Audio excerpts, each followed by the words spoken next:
wing it. Hello and welcome to Absolute Trust Talk. I am Kirsten Howe and here with Madison Gunn. This is our live Facebook, etc. version of our podcast, Absolute Trust Talk, here at Absolute Trust Counsel. Madison, most people who will be watching this will be, a week or more after we're actually recording it, but I feel I have to acknowledge what's been happening in our world. We are here today on a day where it's actually sunny and not raining, which is unusual for this past week or two. We've had a heck of a lot of rain. Have you had any damage at your house? No damage, a little bit of flooding coming into the garage a little bit. We have a downspout pretty close, but no actual damage, thankfully. Okay. Which, Yeah, me too. Yeah. But if we did, we have a basement, so it'll go there first. We have a basement, which normally gets wet if it rains a lot, just like wet. Yeah. But this storm system, I actually saw standing water down there, like in about an inch deep. And that's the first time I've ever seen that. Yeah. I've only seen that when we've had our water heater go out. That's a whole other. Yeah, that's a different kind of flood. But we're supposed to get a bunch more. So I know we're not done. It looks like a hurricane off the coast. Yeah, it's bad. It's crazy. But I feel like we've been lucky. It really hit the North Bay hard and the South Bay and kind of missed us, or didn't punish us quite as much. So we can be great. The thunder was fun, but I'm glad there was no damage. Although it's interesting watching them clean up like Santa Cruz now. Those before and afters were crazy. That was ugly down there. Yeah. Anyway, so okay, we got that out of the way. Today, what we're here to talk about is Prop 19. Prop 19 has been around for a couple of years. The California voters, just to remind our listeners, passed Prop 19, which is a constitutional amendment. A couple of years ago, it became effective. And it was a big deal at the time. And now we've had a few years to see how it has rolled out a little bit. And we've had clients with experience with it, and we've seen some new things. And also the Board of Equalization, which is the overarching governing body relating to property taxes, has issued some guidance. When Prop 19 first, it was just, a ballot proposition, and it said what it said, and it didn't link up with what happens in the property tax world. So there was a lot of questions, and now we have a few more answers. So that's what we're going to talk about today. So Madison, why don't we start just by kind of recapping the two parts of Prop 19? Yeah. So there's a good part and what most of our clients would consider to be a bad part, and that people are still quite enraged about and not sure what happened. The good part is if you're over 55 or a natural disaster victim, you can transfer your property tax base from your existing home to a new home. And it doesn't matter what county you're moving from or to. There used to be able to do that with limitation, but now it's all 58 counties. And it used to be you could only transfer to the new home could only be of equal or lesser value than the existing home. Now you can get a replacement property of higher value. There'd just be a partial reassessment. So, if you own your home and it's worth $500,000, but you're only taxed on the assessed value of $100,000, you could turn around and buy another $500,000 home, a brand new one in any county in California, and still pay the property taxes on $100,000. So then obviously that can be adjusted depending on, the property taxes in those counties, but whether it would go up or down. Yeah, that is pretty much across the board a good thing. Everybody was happy about that. Yes, and you can do that up to 3 times. In your lifetime, yeah. Yes. And then the bad part is that the part that we have to deal with, is that previously, before February 16th, 2021, if you died or transferred property to your children under Prop 58, you could transfer your primary residence or the family home and up to $1 million in assessed value property of any kind to your children without any reassessment. The Prop 19 has eliminated the extra $1 million in assessed value, and you can only transfer the family home, and you only get $1 million extra in assessed value. So it can't be more than that, or you have to get a partial reassessment. And it has to be your primary residence, and then one of your children has to move into it and make it their primary residence within a year after the transfer. And then if they move out, the property taxes go back up.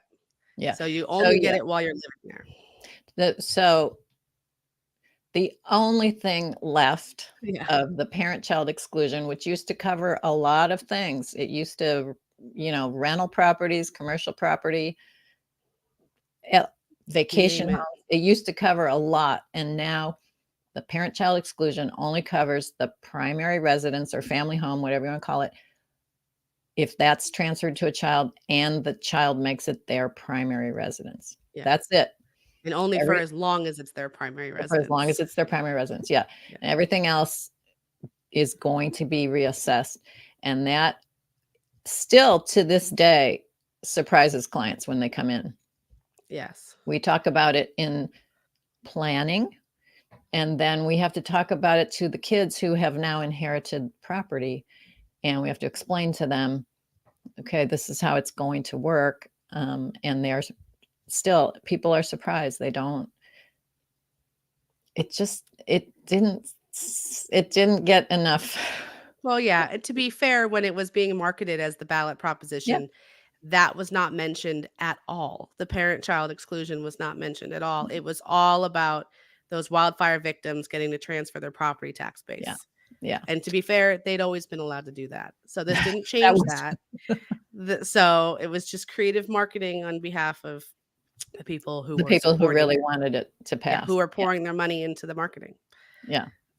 So okay, that's how it is. We can't fix it, but let's talk about the things that we now know that we didn't necessarily know back in February of 2021. First of all, the easy one, there's new forms. Yes, you have to make sure that whatever the transfer date is, that the form matches it. So if it was a transfer before February 16th, 2021, you use the old forms. And if it's February 16th or later, you use the new forms. And they will kick that back and deny it if you don't use the proper form. Yeah. And those forms are, they weren't available to us right away. It took them a while. The Board of Equalization, it took them a while to amend their forms, and that's fine. So now we have new forms.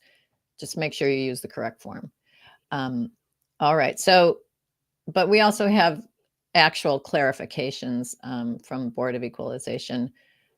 Let's talk about the bridge loan, which is one of Madison's favorite topics. We've talked about this numerous times.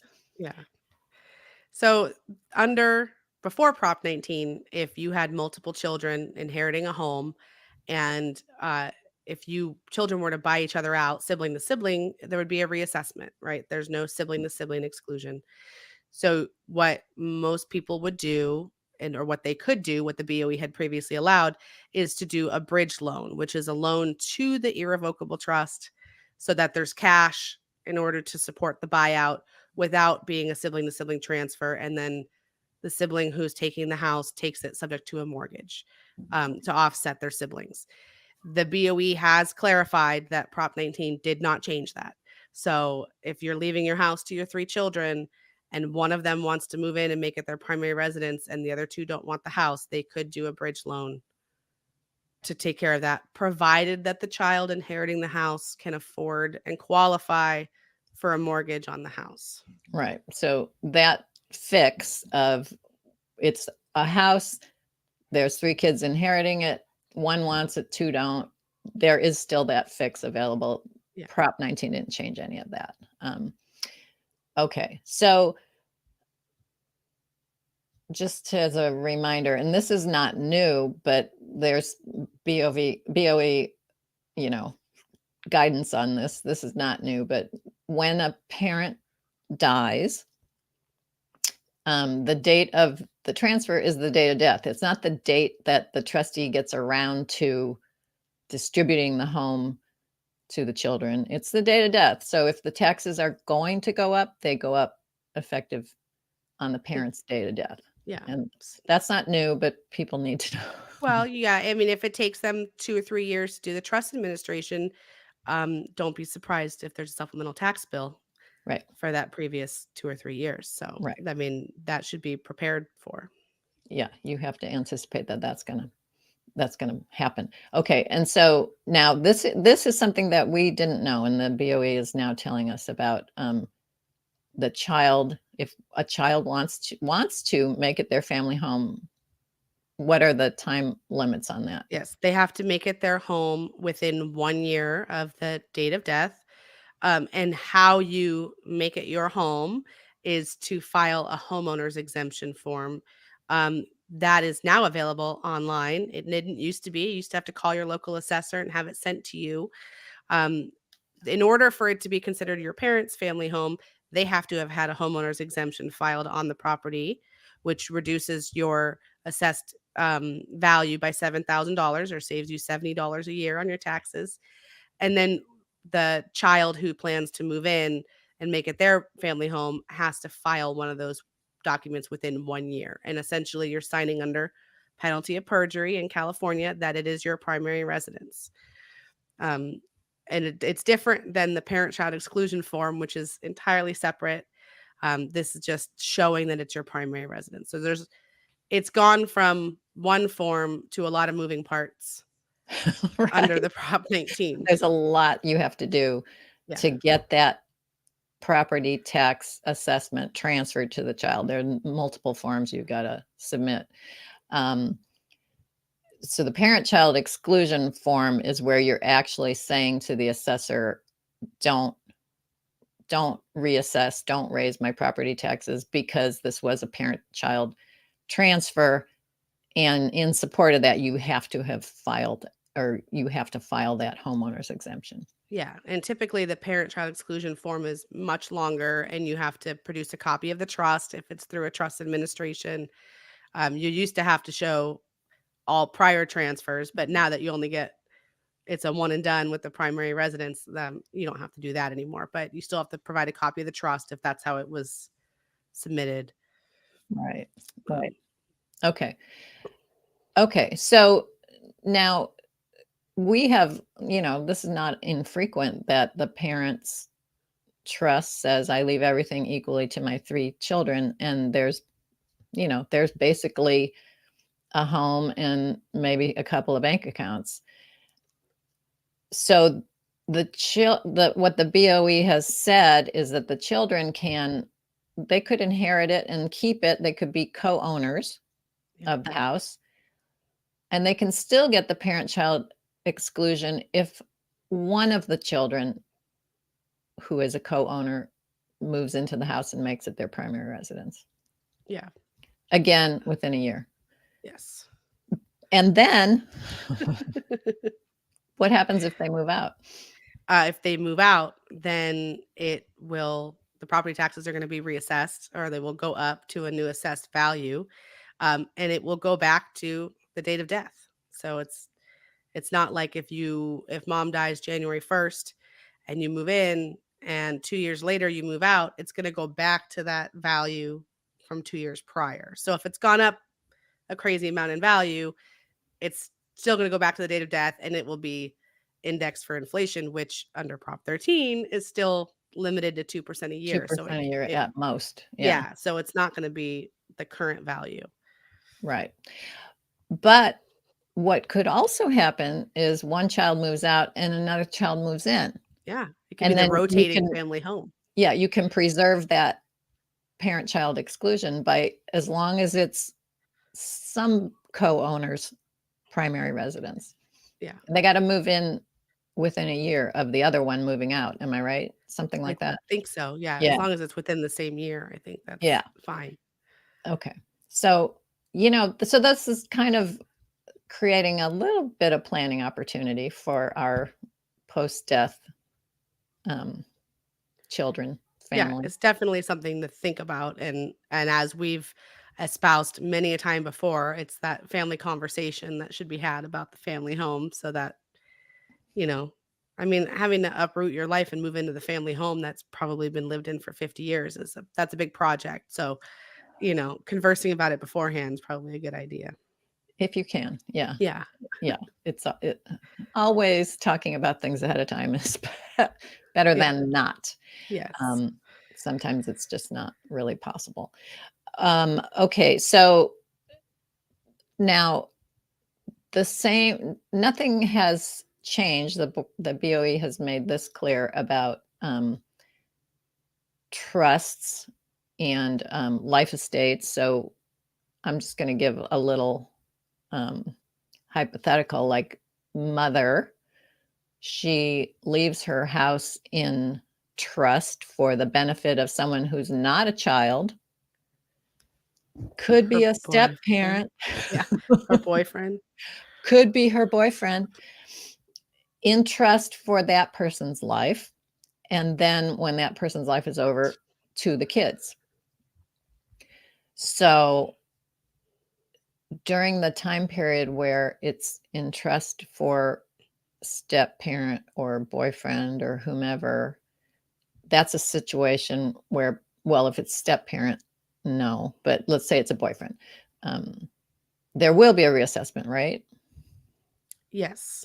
So it would reassess because that is not an excluded There's or an no exempt excluded. transfer. Yeah. Yeah. If it was step parent, that's where I'm pulling Yeah. back. If it's step 'Cause it's parent, a there's a spouse. spousal. Yeah. But if it's boyfriend or cousin, whatever, it Yeah, would be there would be a reassessed. reassessment at the date of death. And then after the life estate, what happens? So after the life estate, now the transfer is being considered a transfer from mom to children because it's still mom's trust and it's going to children. So now the parent-child exclusion will apply. But if the trust is written correctly, if the trust is written correctly, So the taxes would go up while the for a boyfriend is while, living there, and then they would go back down once the parent-child exclusion is yeah, approved. they would go back down to where they were when mom was living there.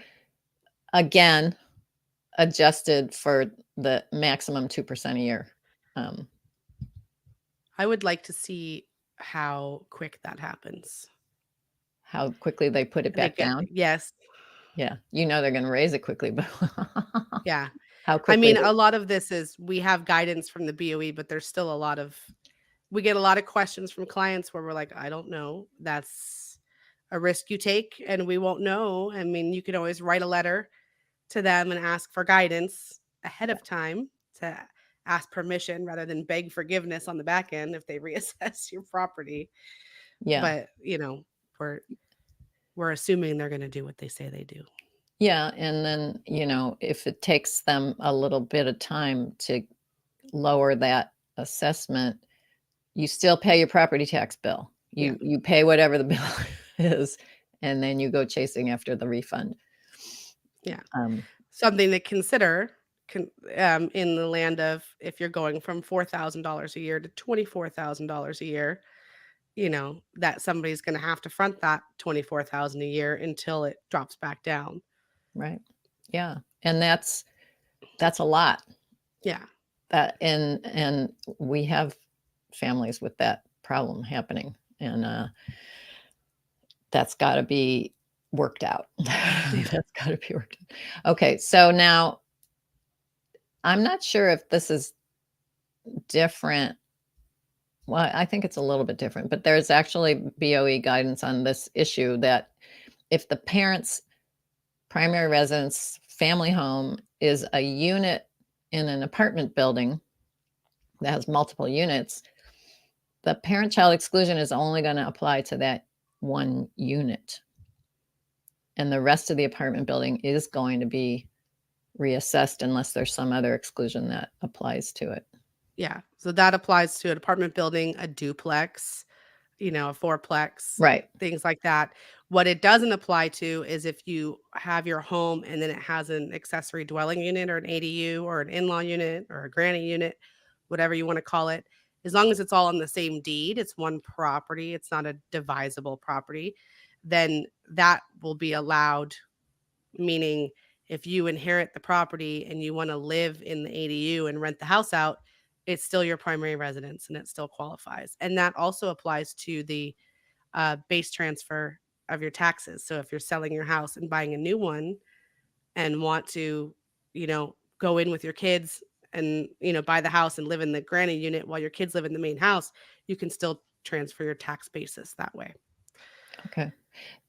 So that's interesting. That seems like there definitely is a policy push behind encouraging people to build ADUs and I guess that's the difference between a duplex or a fourplex and a house with an ADU is the policy considerations. That's they're looking at multi-generational housing on one property as opposed to a commercial investment property. Yeah. Because it used to be that you could own a duplex and rent one out and live in one and get the whole, whole thing, get the whole shebang. And now that's not the case. They're trying to limit the transfer of investment properties. Right. And encourage the multi-generational stuff for a variety of reasons. Okay. So the parent-child exclusion, we were talking about the base year transfer, which is the 55 and older and wildfire victim transfer part of Prop 19. You can only do that 3 times. Is that what you said? Yes, in your lifetime. But the parent-child exclusion, that's not true. You can do it as many times as you can figure out how to make that work. Yeah.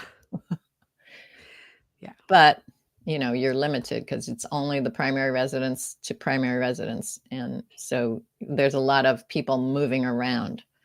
If everyone lives with their parents, it's not as complicated, but most likely that's not the case. So that makes it more difficult. Right. Okay. Now, one thing about Prop 19 that wasn't true before when we were under Prop 58 is there's a cap of $1 million. You want to talk about that a little bit? Yeah. So essentially, you get to keep your property tax base, but only so far as it hasn't gone up more than $1 million.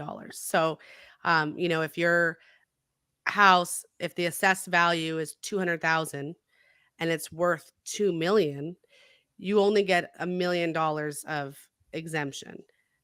So you take that, $2 million, you minus the million and the 200,000, and you have the extra 800,000 that you do have to pay taxes on. So that 800,000 is added back on.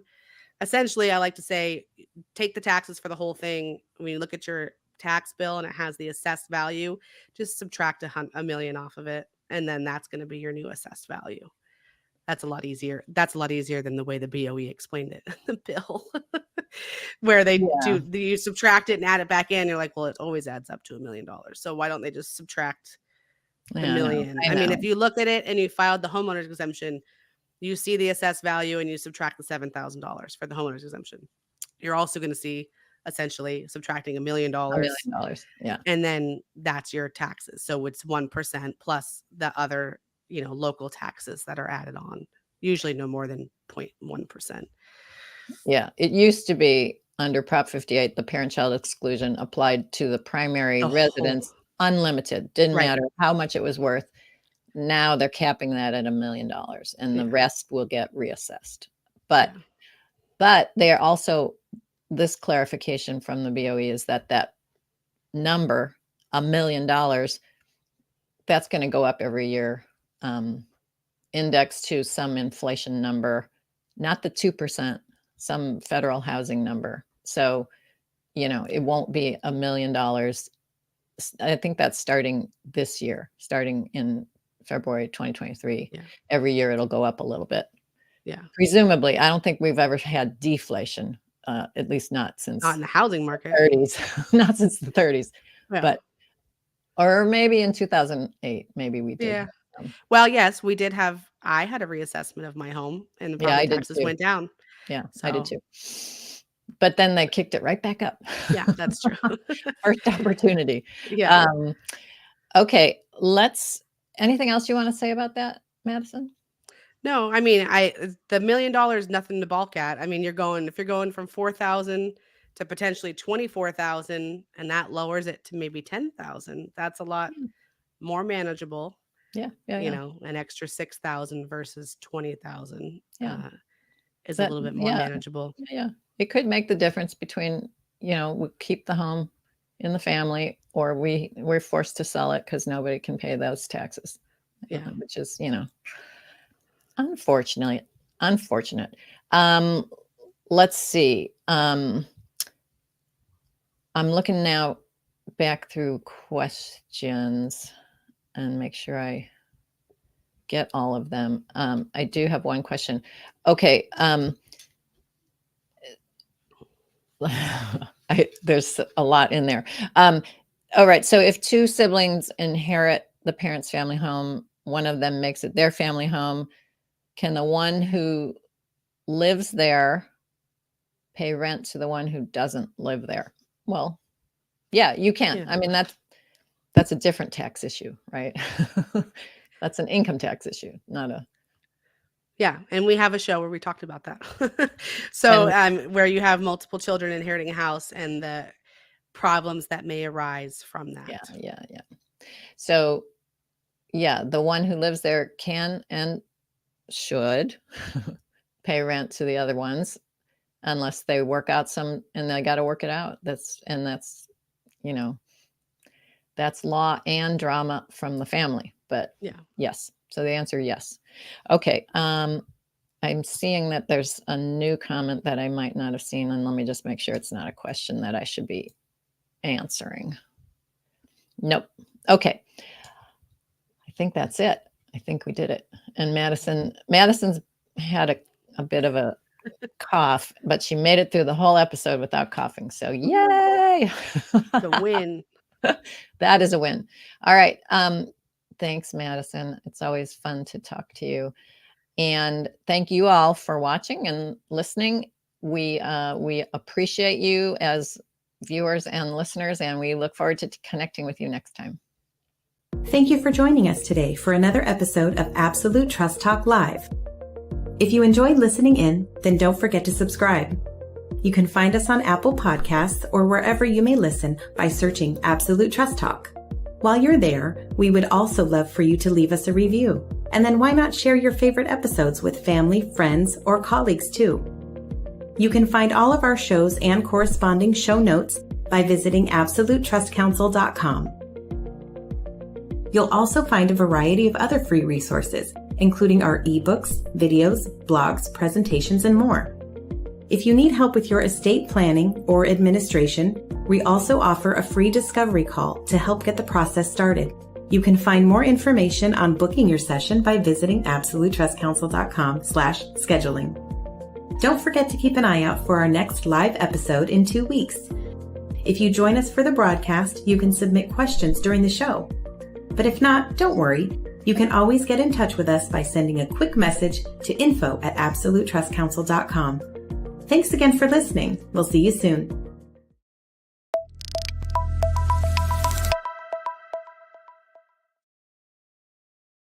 Oh, where did Susie go? Ooh, we're still alive. Oh, she's